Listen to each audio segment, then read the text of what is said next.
나라를 떠날 때도, 척박한 멕시코에서 생사를 넘나들 때도 대한제국은 아무것도 해준 게 없었다. 버려졌던 절망감 앞에 조국을 원망하며 등을 져도 전혀 이상하지 않은 상황이었다. 그런데도 멕시코의 한인들은 고향의 땅과 하늘을 추억했고 그리운 가족과 친구들의 얼굴을 잊지 않으려 했다.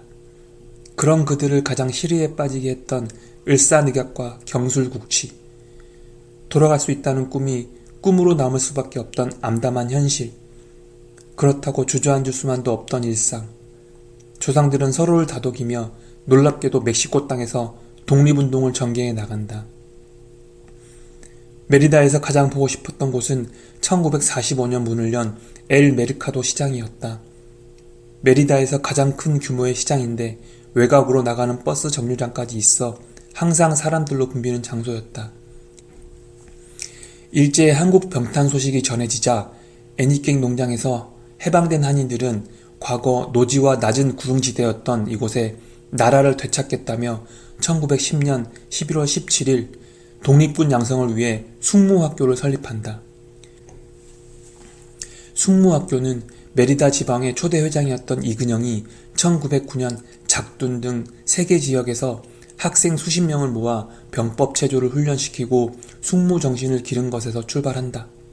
1909년 11월 17일 이들은 대한인 국민의 회원과 함께 을사늑약 파기 선언을 하고 신의 행진을 벌인다.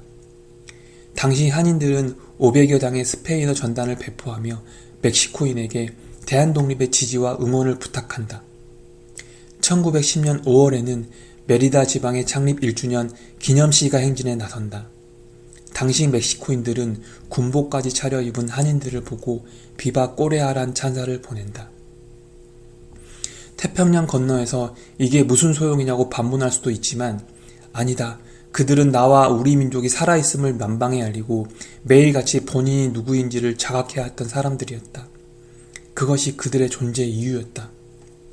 숙무학교 설립은 멕시코에 이민 온 천여 명 중 200여 명이 대한제국 군인 출신이었기에 가능한 일이었다. 이들은 자체 교범을 만들어 군사훈련을 실시했고 민족정신 고취를 위해 국사와 국어교육도 병행했다. 당시는 무예를 갈고 닦아 나라를 되찾자는 숙무주의가 동포사회에서 크게 지지를 받던 시기였다. 독립운동가 박용만이 1909년 6월 미국 네브래스카주 커니시에 처음으로 13명의 학생을 모집해 한인 소년병 학교를 세워 운영한 것도 바로 이런 영향이다. 이 학교는 미국 내 최초의 독립군 양성기관이었다. 숙무학교에서 처음 배출한 생도는 총 118명이었는데 한인들은 이들을 장차 독립전쟁 최전선 연해주로 보내야 한다며 매주 1원씩 동맹저금을 모으기도 했다. 하지만 국외 조직과 연계해 중국, 연해주 등의 졸업생을 파견하거나 직접 독립전쟁에 나서진 못했다. 시간적 여유가 없었고 지리적으로도 외부 세계와 너무 멀리 떨어져 있었다. 안타깝게도 숙무학교는 멕시코 혁명이 터지면서 1913년 3월 문을 닫게 된다. 그렇다고 멕시코의 한인들이 독립운동을 포기한 건 아니다. 그들은 자체적으로 독립군을 양성하는 일에서 작은 모금으로 방향을 바꿔 묵묵히 독립운동가들의 뒤를 바친다. 특히 3.1혁명 이후엔 꼬박꼬박 20일내를 걷기 시작한다. 이는 소득의 20분의 1을 독립자금으로 기부하는 것을 말한다. 또 술, 담배, 커피 등을 줄여 독립자금을 납부하는 곳도 생겨난다. 이렇게 한인들이 1919년 12월까지 미주 대한인 구매 중앙총회에 보낸 독립자금은 모두 1,000달러에 달한다. 1913년 유카탄 지역 경제 상황은 매우 좋지 못했다. 거기에 무능했던 마데로 정권을 몰아내기 위한 혁명으로 사회 분위기 또한 흉흉하기만 했다. 많은 한인들은 살기 위해 다른 고장으로 이주를 선택한다. 당시 숙무학교 출신 중에는 멕시코 혁명군에 자원 입대한 사람도 있었다. 1916년 와하케뇨 지방으로 갔던 숙무학교 교장 이근영은 황민주, 이정구 등과 다시 메리다로 돌아온다. 그들은 그때부터 과테말라 혁명에 참전할 용병을 모집한다.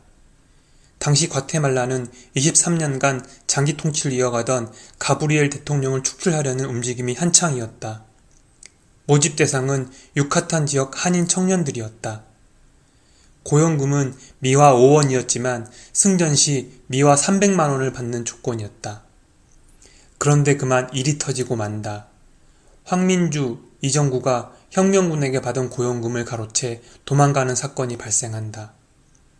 이근영도 종적을 감춘다. 돈 때문에 동포 청년을 혁명군에 팔아넘긴 어처구니 없는 사건이었다. 할 일 없이 한인 청년 30여 명은 돈에 팔려 혁명의 포화 속으로 빨려 들어간다. 이들은 과테말라 정글 속에서 학대를 받으며 힘겹게 전투를 치른다. 더러는 현지에서 풍토병으로 사망하기도 한다.